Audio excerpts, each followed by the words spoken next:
This is in the locker room. This is before the game ended. Before the game ended. She comes out in the locker room and posts this. Like, what are we doing?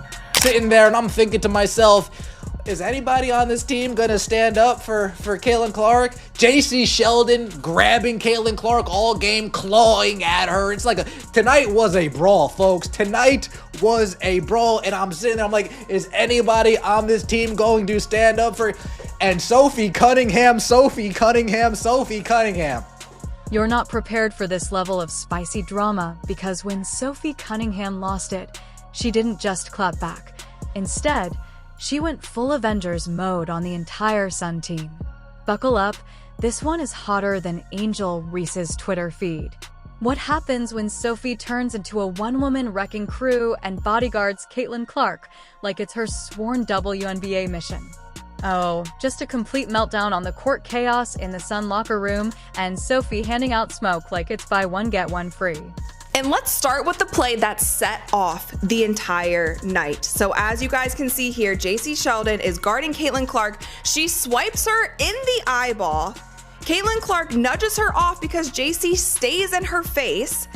And then Tina Charles runs over and is kind of wagging her finger in Caitlin Clark's face. And then Marina Mabrey comes out of nowhere and chucks her to the floor. Now let's watch this in slow motion. Here, JC Sheldon is guarding Caitlin, swipes her in the face. There's one. Going for the ball, swipes her in the eyeball. Caitlin's gonna have to start wearing goggles. And then Caitlin pushes her off of her, like, why are you still in my face? Marina Mabrey, bat out of hell, chucks Caitlin Clark. Since Sophie Cunningham didn't show up to hoop, but rather to handle business, by which we mean personally escorting Caitlin Clark out of every low-key ambush, and cheap shot like she was protecting a royal jewel in a street fight. The WNBA as a whole ought to have obtained insurance as soon as she clocks in for her shift. Welcome to WNBA Fight Night, or as some people are saying, WNBA Raw. What a game that was. We had it all. We had basketball, we had fighting, we had blonde on blonde crime. Oh, such an epic.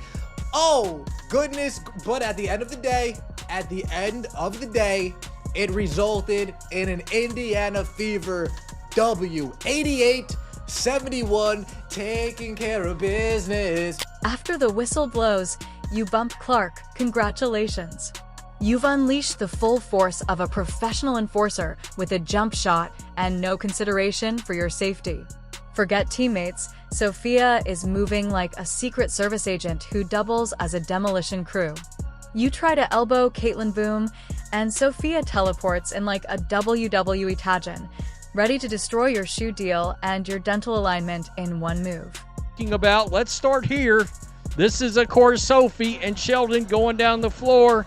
Sophie tries to wrap her up, and Sheldon gets to the floor, and all hell breaks loose. And Sophie said, I'm not having it. I'm not having it. We'll go. We'll go. So there's that. That, of course, was all a byproduct of this right here, folks. And I mean, when I tell you social media is setting the WNBA on fire right now, not in a good way, that's the understatement. The court becomes her courtroom. She is rendering decisions rather than asking questions, and the punishment is always the same: maximum pressure. It's domination by proxy, not protection. Sophie is an expert at using body language that makes even the most aggressive veterans hesitate before approaching the edge, such as the soul-snatching look, the try me body language, and the well-timed shoulder check. Of course, Marina Mabrey is going to get ejected because that was unwarranted. She literally came out of nowhere and chucked Caitlin Clark. There should be a flagrant one, of course, on JC Sheldon because she swiped her and hit her in the eyeball. Whether it is intentional or not, you can still have a flagrant a flagrant foul called on you, whether you are trying to intentionally hurt somebody or not. But this is what they called, you guys. This is what they called.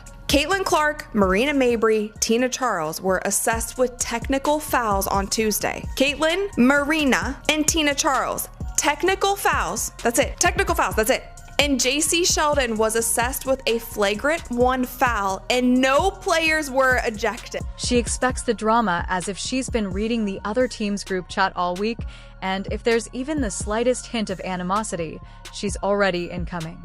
Sophie Cunningham is not available for hugs after the game. She is operating on a single frequency, touch Clark and you touch death, and isn't holding hands during warm-ups or tapping it up during shoot-arounds. She is the WNBA's walking alarm system, always on high alert while others engage in team-building activities and mindfulness. Sophie is out there using her eyes to perform discreet background checks. If she notices anything fishy about Clark, you might as well contact a doctor. This level of steadfast devotion combined with nuclear ferocity is unfamiliar to the league. Instead of entering games with a Zen song and an inspirational saying, she's charging into arenas as if she's looking for a reason to start the mayhem. Her very presence is enough to cause teammates to silently thank the basketball gods that she is on their side and sideline reporters to squirm uneasily. This is instinctive. It's not energy that you teach. This kind of erratic dedication hasn't been seen in the league since the days when defenders had complete access and played like bouncers. Cunningham has taken that tradition, given it a new twist, and added a refusal to put up with even the slightest hint of disrespect.